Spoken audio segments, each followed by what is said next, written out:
Okay, ಇನ್ನು ವಾರದ ಹಿಂದಷ್ಟೇ ಪುರಿ ಜಗನ್ನಾಥ ದೇವಾಲಯ ರತ್ನ ಭಂಡಾರವನ್ನು ತೆಗೆಯಲಾಗಿತ್ತು. ಇವತ್ತು ಪುನಃ ತೆಗೆಯಲಾಗಿದೆ 48 ವರ್ಷಗಳ ಬಳಿಕ. ಹೌದು, ಅಂದರೆ ವಾಪಸ್ ಇಡ್ತಾ ಇದ್ದಾರೆ. 12ನೇ ಶತಮಾನದ ಪುರಿ ಜಗನ್ನಾಥ ದೇವಾಲಯದ ಖಜಾನೆಯಾದ ರತ್ನ ಭಂಡಾರವನ್ನು ಒಂದು ವಾರದ ಅಂತರದಲ್ಲಿ 2ನೇ ಬಾರಿಗೆ ತೆರೆಯಲಾಗಿದೆ.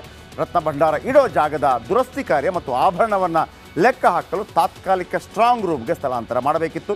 ಅದೇ ಕಾರಣಕ್ಕೆ ರತ್ನ ಭಂಡಾರವನ್ನು ತೆರೆಯಲಾಗಿದೆ. ನೋಡಿ, ಈ ಥರ ಇರುತ್ತೆ ರತ್ನ ಭಂಡಾರ ಏನು ಫುಲ್ಲು ಬಂಗಾರ, ಚಿನ್ನ, ವಜ್ರ, ವೈಡೂರ್ಯ. ಭಾಳ ಇಂಟ್ರೆಸ್ಟಿಂಗ್ ಕಥೆ ಇದೆ, ಹೇಳ್ತೀನಿ ಬನ್ನಿ. ನೋಡಿ, ಇದು ಪುರಿಯ ರತ್ನ ಭಂಡಾರ. ಅದರ ಬಾಗಿಲು ಓಪನ್ ಆಗಿದೆ. 48 ವರ್ಷಗಳ ಹಿಂದೆ ಓಪನ್ ಆಗಿತ್ತು, ಕೌಂಟ್ ಮಾಡಿ ಇಟ್ಟಿದ್ರು. ಆಮೇಲೆ ಹೈಕೋರ್ಟ್ ಒಮ್ಮೆ ಹೇಳಿದೆ ಓಪನ್ ಮಾಡ್ರಪ್ಪ ಅಂತ ಹೇಳಿದಾಗ ಕೀ ಇಲ್ಲ ಸ್ವಾಮಿ, ಕೀ ಇಲ್ಲ ಅಂತ ಹೇಳ್ತು.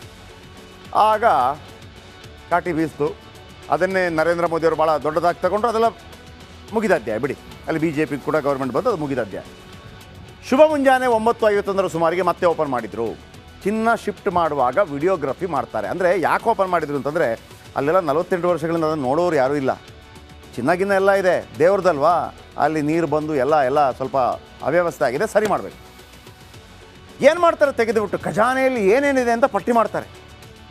48 ವರ್ಷಗಳ ಹಿಂದೆ ಮಾಡಿದ್ರಲ್ಲ, 71 ದಿವಸ ಆಗಿತ್ತಂತೆ, ಮತ್ತು ಪಟ್ಟಿ ಮಾಡೋಕ್ಕಾಗಿಲ್ಲ. ಅಂದರೆ ಭಂಡಾರದ ಎಲ್ಲ ಸಂಪತ್ತನ್ನು ನೋಡ್ತಾರೆ. 1, 2, 3, 4 ಎಷ್ಟು ತೂಕ ಇದೆ ಪರಿಶೀಲನೆ ಮಾಡ್ತಾರೆ. ಎಷ್ಟು ವರ್ಷಗಳ ಹಳೆಯದು ಪರಿಶೀಲನೆ ಮಾಡ್ತಾರೆ. ವಿಶೇಷ ತಂಡ ಭಂಡಾರದ ಬೆಲೆ ಎಷ್ಟು ಅಂತ ಹೇಳುತ್ತೆ. ಕೆಲವು ಆ್ಯಂಟಿಕ್ ಪೀಸ್ ಇರುತ್ತೆ, ಇದಕ್ಕೆ 150 ವರ್ಷ ಆಯಿತು, 200 ವರ್ಷ ಆಯಿತು, ಇದು ಆ ಮಹಾರಾಜನ ಕಾಲದಲ್ಲಿತ್ತು. ರತ್ನ ಭಂಡಾರದಲ್ಲಿ ಎಷ್ಟು ಸಂಪತ್ತಿದೆ ಅಂತ ತಿಳಿಯುತ್ತೆ, ಎಷ್ಟು ಕೋಟಿ ಸಂಪತ್ತು. ಜುಲೈ 14ರಂದು ರತ್ನ ಭಂಡಾರ ಬಾಗಿಲು ತೆಗೆದಿದ್ರು. ಅಂದು ಸಂಪತ್ತನ್ನು ದೂರದಿಂದಲೇ ನೋಡಲಾಗಿತ್ತು. ಎಲ್ಲ ಇದೆ ಅಂತ ಮೂರ್ಛೋಗ್ಬಿಟ್ರು. ಪೊಲೀಸ್ ಮೂರ್ಛೋಗ್ಬಿಟ್ರು. ಚಿನ್ನದ ವಜ್ರ ಸಂಪತ್ತು ಕೊಂಡು ಒಬ್ಬ ಅಧಿಕಾರಿ ಮೂರ್ಛೆ ಬಿದ್ದೋಗ್ಬಿಟ್ರು. ಆಮೇಲೆ ದೊಡ್ಡ ದೊಡ್ಡ ಬಾಕ್ಸು, 5 ದೊಡ್ಡ ಬಾಕ್ಸು, 4 ದೊಡ್ಡ ತಿಜೋರಿ, ಅದರಲ್ಲಿ ಬಂಗಾರ, ಚಿನ್ನ, ವಜ್ರ, ವೈಡೂರ್ಯ. 5 ಬಾಕ್ಸ್, 4 ತಿಜೋರಿ, ತುಂಬೆಲ್ಲ ಸಂಪತ್ತೇ ಸಂಪತ್ತು. 46 ವರ್ಷಗಳಿಂದ ಬಾಗಿಲು ಮುಚ್ಚಿದ್ದಕ್ಕೆ ಕೆಲವೆಡೆ ಸಮಸ್ಯೆ ಆಗಿದೆ. ಅದನ್ನು ಯಾರು ಮುಟ್ಲಿಕ್ಕೆ ಹೋಗಿಲ್ಲ. ರತ್ನ ಭಂಡಾರದ ಕೆಲ ಪ್ರದೇಶಗಳಲ್ಲಿ ನೀರು ನಿಂತಿತ್ತಂತೆ. ಸದ್ಯ ಆ ಸಂಪತ್ತನ್ನು 6 ಬಾಕ್ಸ್ಗಳಲ್ಲಿ ತುಂಬಲಾಗಿದೆ. ಬೇರೆ 6 ಬಾಕ್ಸ್ ಹೊಸದು. ಮತ್ತೊಂದು ಲಾಕರ್ ರೂಮ್ಗೆ ಶಿಫ್ಟ್ ಮಾಡಲಾಗಿದೆ. ಸಂಪತ್ತು ಸಾಗಿಸಲು 4 ರಿಂದ 5 ಗಂಟೆ ಬೇಕಾಗಿದ್ದಂತೆ. 4 ರಿಂದ 5 ಗಂಟೆ.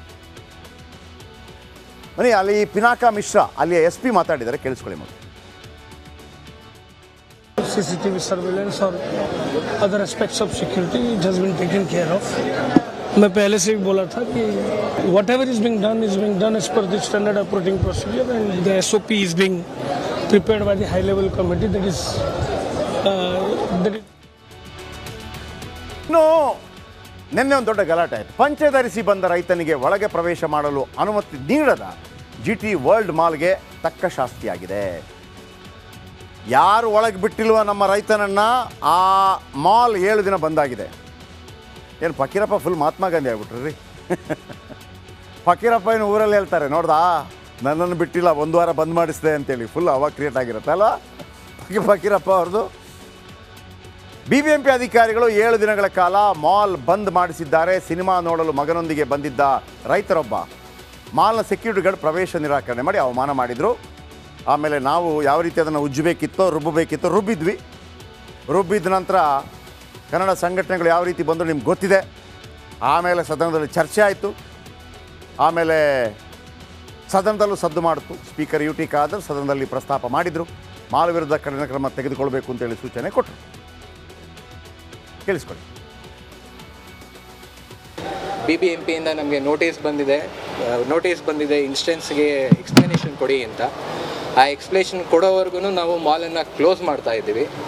ಎಕ್ಸ್ಪ್ಲನೇಷನ್ ಟೆನೆಂಟ್ಸ್ ಯಾವುದೇ ಥರ ಬಿಸ್ನೆಸ್ ಆ್ಯಕ್ಟಿವಿಟೀಸ್ ಆಗಲಿ, TVR ಆಗಲಿ, ಎಲ್ಲರ ಹತ್ರನೂ ರಿಕ್ವೆಸ್ಟ್ ಮಾಡ್ಕೊಂಡಿದ್ದೀವಿ. ಏನಾಗಿದೆ ಅದನ್ನು ಅವ್ರಿಗೆ ಎಕ್ಸ್ಪ್ಲೈನ್ ಮಾಡಿದ್ವಿ. ಅವರು ನಮ್ಮ ಜೊತೆ ಕೋಆಪ್ರೇಟ್ ಮಾಡಿದ್ದಾರೆ. ಸದ್ಯಕ್ಕೆ ಮಾಲ್ ಇವತ್ತಿಂದ ನೆಕ್ಸ್ಟು ಅಫಿಷಿಯಲ್ಸ್ ಹೇಳೋವರೆಗೂ ಕ್ಲೋಸ್ ಆಗಿರುತ್ತೆ. ಆಗಿದ್ದ ಘಟನೆಗೆ ಅಫಿಷಿಯಲ್ ಆಗಿ ನಮಗೆ ಸರ್ ತೆರಿಗೆ 1 ವರ್ಷದ್ದು ನಮ್ಮದು ಬಾಕಿ ಇದೆ. ಅದರಲ್ಲಿ 1 ಕೋಟಿ. ಕೇಸ್ ಸೀರಿಯಸ್ ಆಗೋದು ಇಲ್ಲಿ. ಒಂದು ವೇಳೆ ದದ್ದಲ್ ಅದನ್ನು ತಿಂದ್ರ ದುಡ್ಡು, ಅಥವಾ ನಾಗೇಂದ್ರ ತಿಂದ್ರ, ಅಥವಾ ಉಳಿದ ಅಧಿಕಾರಿಗಳು ತಿಂದ್ರ ಇಶ್ಯೂ ಆಗಲ್ಲ. ಅಂದರೆ ಅವ್ರು ರಾಜೀನಾಮೆ ಕೊಡಬೇಕು, ಅವ್ರಿಗೆ ಶಿಕ್ಷೆ ಆಗುತ್ತೆ. ಪಾರ್ಟಿಗೆ ಚುನಾವಣೆಗೆ ಬಳಕೆಯಾಗಿದ್ದರೆ ದೊಡ್ಡವರ ಅನುಮತಿ ಇಲ್ಲದೆ ಬಳಕೆ ಆಗೋಕ್ಕೆ ಸಾಧ್ಯ ಇಲ್ಲ. ಯಾವ್ಯಾವ ಚುನಾವಣೆಗೆ ಹೋಗ್ಬಿಟ್ಟು ತಮ್ಮ ದುಡ್ಡನ್ನು ಬಳಕೆ ಮಾಡ್ತಾರ ನಾಗೇಂದ್ರ ಅವರು? ಉಚ್ಚನಾಯ ಕಚ್ಚಿದೆಯಾ? ಇಲ್ಲ ತಾನೆ. ಏನೋ ಮಾಡ್ರಪ್ಪ ಅಂತ ಹೇಳಿದಾಗ ಮಾಡಿರ್ತಾರೆ. ಹಾಗಾಗಿ ಎಲ್ಲಿ ತನಕ ಇದ್ದದ್ದು ಅಂತ ಹೇಳಿದ್ರೆ ಚುನಾವಣೆಗೆ ಬಳಕೆ ಆಗಿದೆ ಇಲ್ವಾ ಅಷ್ಟೇ ಪಾಯಿಂಟ್ ಇದ್ದದ್ದು. ಈಗ ಇಡಿ ಹೇಳುತ್ತೆ ಎಸ್ ಚುನಾವಣೆಗೆ ಬಳಕೆ ಆಗಿದೆ. ಸರ್ಕಾರಿ ದುಡ್ಡು ಬಾರ್ಗೆ ಯಾವುದಕ್ಕೆ ಬಳಕೆ? ಎಣ್ಣೆಗೆ. ಇಡಿ ಪ್ರಕಟಣೆ ಬಗ್ಗೆ ಯಾರೊಬ್ಬರು ಮಾತಾಡ್ತಾ ಇಲ್ಲ. ನಿನ್ನೆ ಪ್ರಕಟಣೆ ಕೊಡ್ತಾರೆ. ನಾಗೇಂದ್ರ ದದ್ದಲ್ ಬಗ್ಗೆ ಇಡಿ ಸ್ಫೋಟಕ ಮಾಹಿತಿ ಕೊಡ್ತು ನಿನ್ನೆ. ST ಸಮುದಾಯದ ಹಣ ಬಾರ್ಗಳಿಗೂ ಹೋಗಿತ್ತು. ಅಕ್ರಮ ಹಣ ವರ್ಗಾವಣೆ ಕೇಸ್ ಹಾಕಿರೋ ಇಡಿ ಬರೋಬ್ಬರಿ 89,62,00,000 ಬಾರ್ಗಳಿಗೆ ಶಿಫ್ಟು. ಅಂದರೆ ಎಲ್ಲ ದುಡ್ಡನ್ನು ಎಣ್ಣೆಗೆ ತಗೊಂಡ್ರು ಅಂತಲ್ಲ. ಇವರು 4 ರಾಜ್ಯಗಳಿಗೆ ಹೋಗ್ತಾರೆ. ಯಾರು ಇಡಿ ಅವರು 23 ಪ್ರದೇಶಗಳ ಮೇಲೆ ರೇಡ್ ಮಾಡ್ತಾರೆ. ಇಡಿ ರೇಡ್ 90 ಕೋಟಿ ಕಾಸು. ನಾನು ಮೊದಲೇ ಹೇಳಿದೆ, ಮೇನ್ ಅಕೌಂಟಿಂದ MG ರೋಡ್ ನೋಡಿ, ವಸಂತನಗರ ಅಕೌಂಟ್ ಒರಿಜಿನಲ್ ಅಕೌಂಟ್, ನಕಲಿ ಅಕೌಂಟ್ ಯಾವುದು MG ರೋಡ್ ಅಕೌಂಟಿಂದ 90 ಕೋಟಿ, 18 ನಕಲಿ ಅಕೌಂಟ್ ಸತ್ಯನಾರಾಯಣ ವರ್ಮ ಮಾಡ್ತಾನೆ. ಅಲ್ಲಿಂದ 200, 300, 400, 700 ಅಕೌಂಟ್ಗಳಿಗೆ. ಅದೆಲ್ಲ ಯಾರು? ಬಾರ್ ಶಾಪ್ ಓನರ್ಸು, ದುಡ್ಡಿದ್ದವ, ಅವ್ರ ಹತ್ರ ವಾಪಸ್ ಕ್ಯಾಶ್ ತಗೊಳ್ಳೋದು. ಇನ್ನು ಕೆಲವರು ಇಲ್ಲಣ್ಣ ಎಣ್ಣೆ ಕೊಟ್ಬಿಡ್ತೀನಿ ಎಲೆಕ್ಷನ್ಗೆ ಅಂತೇಳಿ. ಆಂಧ್ರ ತೆಲಂಗಾಣದಲ್ಲಿ ಸೃಷ್ಟಿಯಾಗಿದ್ದು ಆ ಅಕೌಂಟ್ 18 ಅಕೌಂಟ್ಗಳಿಂದ ನಕಲಿ ಮತ್ತು ಶೆಲ್ ಖಾತೆಗಳಿಗೆ. ಶೆಲ್ ಖಾತೆ ಅಂತಂದರೆ ಸಣ್ಣ ಸಣ್ಣ ಖಾತೆ ಇರುತ್ತೆ. 1 ಕೋಟಿ ಇಟ್ಟಿರ್ತಾರೆ, 2 ಕೋಟಿ ಇರ್ತಾರೆ, ಅಲ್ಲಿ ಕೊಡೋದು, ವಾಪಸ್ ತಗೊಳ್ಳೋದು. ವಾಲ್ಮೀಕಿ ನಿಗಮದ ಹಣ ಚುನಾವಣೆಗೆ ಬಳಕೆಯಾಗಿದೆ ಅಂತೇಳಿ ಇಡಿ ಹೇಳಿದೆ. ಈಗ ಸಿಕ್ಕಾಕೋತಾರೆ ಮುಖ್ಯಮಂತ್ರಿ ಆಗಲಿ ಅಥವಾ ಕಾಂಗ್ರೆಸ್ನ ನಾಯಕರಾಗಲಿ. ವಾಲ್ಮೀಕಿ ನಿಗಮದ ಹಣ ಬಾರ್ಗಳಿಗೆ ವರ್ಗಾವಣೆ. ಹಣಕ್ಕೆ ಪರ್ಯಾಯವಾಗಿ ಎಣ್ಣೆ ಕೊಟ್ಟಿದ್ವಾ ಬಾರ್ಗಳು ಎಲೆಕ್ಷನ್ಗೆ? ಅದು ತೆಲಂಗಾಣ ಎಲೆಕ್ಷನ್ ಕೂಡ ಆಗಿರ್ಬೋದು, ಕರ್ನಾಟಕ ಬಳ್ಳಾರಿ ಎಲೆಕ್ಷನ್ ಕೂಡ ಆಗಿರ್ಬೋದು.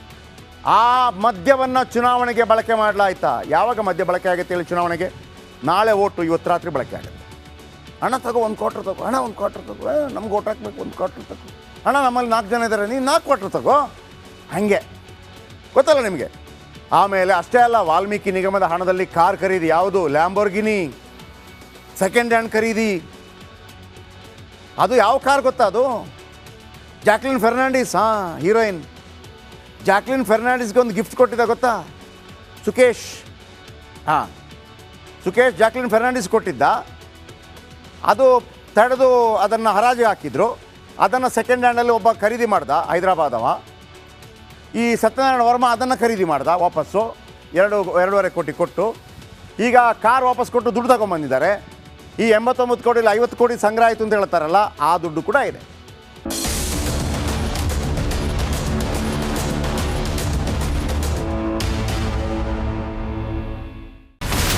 ಇಲ್ಲಿರುವಂತ ಈ ಒಂದು ಗುಡ್ಡ ಕುಸಿದ ಪರಿಣಾಮ ಯಾವ ರೀತಿಯಾಗಿತ್ತು ಅಂತಂದ್ರೆ, ಗಂಗಾವಳಿ ನದಿ ಪಕ್ಕದಲ್ಲಿರುವಂತಹ ಉಳುವರ್ ಎನ್ನುವ ಗ್ರಾಮ ಸಂಪೂರ್ಣವಾಗಿ ಇವತ್ತು ನಾಶ ಆಗಿದೆ. ಮನೆ ಮಠ ಏನಿಲ್ಲ, ಎಲ್ಲ ಹೋಗ್ಬಿಟ್ಟಿದೆ. ಇವತ್ತು ರಿಪಬ್ಲಿಕ್ ಕನ್ನಡ ಮಾಡಿದಂತ ಒಂದು ವರದಿಯಿಂದಾಗಿ ಎಚ್ಚೆತ್ತುಕೊಳ್ಳುವಂತ ಕೆಲಸ ಸರ್ಕಾರ ಮಾಡಿದೆ, ಸಚಿವರು ಕೂಡ ಮಾಡಿದ್ದಾರೆ. 2 ಗಂಟೆಗೆ ಸುದ್ದಿ ಮೂಡಿಸಿದ್ದು 6 ಗಂಟೆಗೆ ಎಲ್ಲ ಸಚಿವರು ಮಿನಿಸ್ಟರ್ ಎಲ್ಲ ಬಂದು ಇಲ್ಲಿ ನೋಡೋಗಿದ್ದಾರೆ. ಎಲ್ಲಾ ಜನರಿಗೂ 1,20,000 ಮತ್ತೆ ಅವರಿಗೆ ಮನೆಗೆ 5 ಲಕ್ಷ. ಈ ಸುದ್ದಿಯನ್ನ ಎಲ್ಲ ಒಂದು ಅಧಿಕಾರಿಗಳಿಗೆ ಮೂಡಿಸಿದ್ದಕ್ಕಾಗಿ ರಿಪಬ್ಲಿಕ್ ಕನ್ನಡ ಟಿವಿಗೆ ಧನ್ಯವಾದ ಹೇಳಿ ಇಷ್ಟಪಡ್ತೇವೆ. ಮನೆನೂ ಕೊಡ್ತೇವೆ, ಮಕ್ಕಳ ಶಿಕ್ಷಣಕ್ಕೆ ತೊಂದರೆ ಆಗದೆ ಇದ್ದಂಗೆ ಹೆಲ್ಪ್ ಮಾಡ್ತೇವೆ. 1,20,000 ಮನೆ ಯಾರ್ದ್ರ ಡ್ಯಾಮೇಜ್ ಆಗಿದೆ ಅದನ್ನ ಕೊಡ್ತೀವಿ ಅಂತ ಒಪ್ಕೊಂಡಿದ್ದಾರೆ. ನಮ್ಮ ಕಷ್ಟಕ್ಕೆ ನೀವು ರಿಪಬ್ಲಿಕ್ ಕನ್ನಡದವರಾದಂತ ನೀವು ನೆರವಾಗಿರುತ್ತೆ ನಾವು ನಂಬಿದ್ದೇವೆ. ಅವರಿಗೆ ಸೂರನ್ನ ಕಲ್ಪಿಸಿಕೊಡೋವರೆಗೂ ಕೂಡ ರಿಪಬ್ಲಿಕ್ ಕನ್ನಡ ಅವರಿಗೆ ಧ್ವನಿಯಾಗಿ ನಿಲ್ಲುವಂತ ಕೆಲಸವನ್ನ ಮಾಡುತ್ತೆ.